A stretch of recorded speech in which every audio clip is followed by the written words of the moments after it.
আমার হয়তো এই সিচুয়েশনে কথা বলা উচিত না, আমার কথা কেউ মানবেও না। তাও আমি একটা কথা বলতে চাই কৃষাণু, মিঠি যদি তোমার সঙ্গে থাকতে না চায় তাহলে তো তুমি জোর করতে পারো না। জোর করে তো কোনো সম্পর্ক তৈরি করা যায় না, না?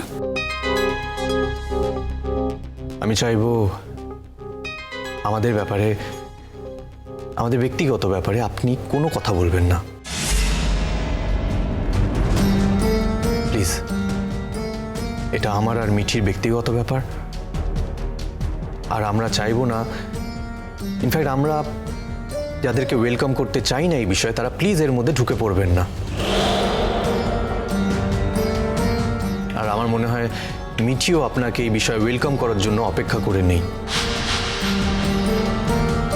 তাই প্লিজ আমার রিকোয়েস্ট, আপনি ইন্টারফেয়ার করবেন না। ইনফ্যাক্ট আজকে আমাদের জীবনে যে মিসহ্যাপটা ঘটেছে, আমাদের মধ্যে যে ভুল বোঝাবুঝিটা হয়েছে, তার কারণ কিন্তু শুধুমাত্র আপনি। আর এই একটা বিষয়ে আমার কোনো সন্দেহ নেই।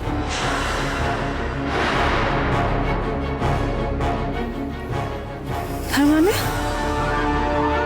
তার মানেটা আপনি খুব ভালো করেই জানেন। আমার কাছে প্রমাণ নেই, কিন্তু আজ যখন আমার সংসারটা ভেঙেই যাচ্ছে, তখন আমি এই কথাটা আজকে এখানে বলে যেতে বাধ্য হলাম। আমরা মনে মনে সবাই সে কথাই ভেবেছি, কিন্তু প্রমাণ তো নেই, সেই জন্য আমরা কিছু বলতে পারছি না। ধরে নিলাম বর্ষা একটা ভুল করেছে, ও একটা ভুল খেলা খেলেছে, কিন্তু কৃষাণু তুমিও তো ভুলটাকে সাপোর্ট করলে। তাহলে তোমার আর বর্ষার মধ্যে পার্থক্য কি রইল? হ্যাঁ, ঠিকই বলেছো তুমি। সেভাবে দেখতে গেলে সত্যি হয়তো নেই, তবু আমি আমার ভুলটা স্বীকার করতে জানি, আর নিজের ভুলটা স্বীকার করতে কিন্তু আজকে আমি তোমাদের বাড়িতে এসেছি। কিন্তু উনি তো সেই ভুলটাকেই আরো উস্কে দিচ্ছেন। যাক, ওনাকে নিয়ে কথা বলে সময় নষ্ট করতে চাই না আমি। স্যার, আপনি কিছু বলবেন না? আমি কি বলবো? আমার কিছু বলার নেই। এই সিদ্ধান্তটা একান্তই তোমাদের দুজনের। তোমরা দুজন যদি ঠিক করো তোমরা একসঙ্গে থাকবে সারা জীবন, আমরা খুব খুশি হব। আর তোমরা যদি ঠিক করো তোমরা থাকবে না, সেটাও মেনে নেব। আন্টি, আপনি? কৃষাণু, তুমি যখন আমার মেয়েকে অপমান করেছিলে তখন কি তুমি আমার সঙ্গে আলোচনা করে অপমান করেছিলে? তাহলে এখন তুমি আমার সঙ্গে আলোচনা করছো কেন? বেশ, আমার বোঝা হয়ে গেছে আপনারা সবাই কি চাইছেন। আপনারা কেউই চান না মিঠি আমার সঙ্গে আসুক। আমাদের চাওয়া না চাওয়ায় কিছু কি এসে যায়? এখন চাওয়াটা সম্পূর্ণ শুধু মিঠির। ও যদি যেতে চায় যাবে, আর ও যদি যেতে না চায় যাবে না। এই ব্যাপারে আমরা ওকে কোনো রকম ভাবে কোনো জোর করব না। আপনাদেরকে এইটুকুই বলে রাখলাম। আসলে আমরা অনেক আশা করে এসেছিলাম। আমরাও তো অনেক আশা করে মেয়ের বিয়ে দিয়েছিলাম। এখনো যখন লোক জানাজানি হয়নি তেমন, তো মেয়েকে একটু বলুন না আমাদের সঙ্গে যেতে। আমি বলছিলাম কি, একটা ভুল যখন হয়েছে সেটা কি কোনোভাবে সংশোধন করা যায় না? মানে কোনো উপায় নেই? দেখুন, আমরা দায়িত্ব নিয়ে বলছি, এরম ভুল আমাদের আর কখনো হবে না। এই দায়িত্ব কেউ নিতে পারে না।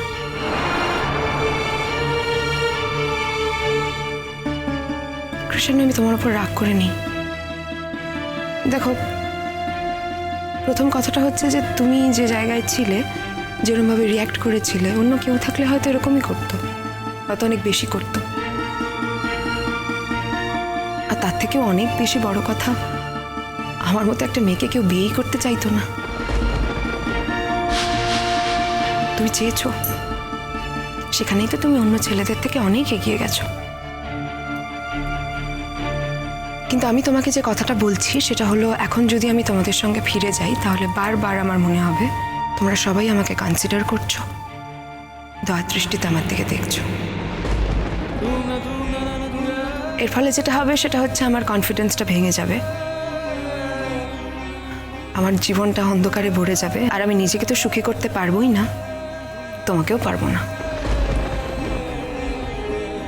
তাই আমার এই রিকোয়েস্টটুকু থাক, এই কথাটা রাখো আমার, আমাকে জোর করে ফিরিয়ে নিয়ে যেও না। বেশ মিঠি, তোমার ইচ্ছেই সার্থক হোক, পূর্ণ হোক, আমি তোমাকে আর ডিস্টার্ব করবো না। মা, ও তো তোমার স্বামী, ও তো জোর করতেই পারে, আর এখনো তো তোমরা স্বামী স্ত্রী। এখনো আছি, বেশি দিন থাকবো না। আজকের দিনে দাঁড়িয়ে তো আছো। আছি ঠিকই, কিন্তু স্বামী স্ত্রী যদি নিজেরাই রাজি থাকে তাহলে তো অন্য কারোর কিছু মনে করার কথা নয়।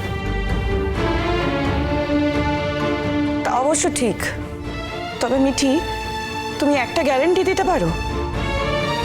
এই যে তুমি আমার ভাইটাকে আজকে ফিরিয়ে দিচ্ছ, এরপর যদি ও একা থাকতে থাকতে মনের কষ্টে ওর কোনো ড্যামেজ হয়ে যায়? কেউ কোনো কিছু গ্যারান্টি করতে পারে না। আমার এখন যে কষ্টটা হচ্ছে, আমার ভেতরে যে ড্যামেজটা হচ্ছে, সেটা কি তোমরা বিচার করতে পারছো কেউ? যাকে এসবের দরকার নেই, আমরা আলাদাই থাকবো। কৃষ্ণ, তুমি চাইলে ডিভোর্সটা করে নিতে পারো।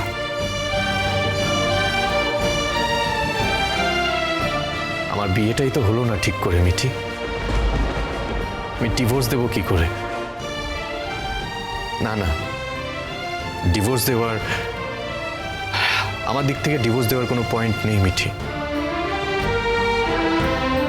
হ্যাঁ, তবে তুমি যদি বলো আমি ডিভোর্স দিয়ে দেব। আজকের দিনে দাঁড়িয়ে, যেখানে কাল আমাদের ফুলসজ্জার রাত, ঠিক তার আগের দিনের রাতে আমি ডিভোর্স নিয়ে না কথা বলতে চাইছি না Mithi. For God sake please এইটুকু কনসিডার করো আমাকে। আর মিঠি, আমি কিন্তু চিরকাল তোমার বন্ধু হয়ে থাকবো, অন্তত আমার দিক থেকে তাই। তোমার যখন যে কোনো প্রয়োজন হবে, যে কোনো দরকার হবে, তুমি শুধু একবার আমায় ডেকো, আমি ঠিক চলে আসবো তোমার এক ডাকে। আর জীবনসঙ্গী হিসেবে কাউকে বেছে নেওয়ার প্রয়োজন বোধ আমার দিক থেকে নেই, আর কোনোদিন হবেও না। হ্যাঁ, তবে আমি বলছি না তোমাকেও সেই একই পথে চলতে হবে, তুমি তোমার পথ বেছে নিও। আসছি মিঠি, ভালো থেকো তুমি। দেখছি, চেষ্টা করছি কত তাড়াতাড়ি তোমাকে ডিভোর্স দিয়ে দেওয়া যায়। দিয়ে দেবো ডিভোর্স তোমাকে, তারপর তুমি ফ্রি, তোমার যা মন চায় তুমি করো, যেটা ইচ্ছে করো। আমি তো আর কিছু বলার কেউ থাকবো না তখন। ভালো থেকো মিঠি, সুখে থেকো। আসছি। চির সখা হে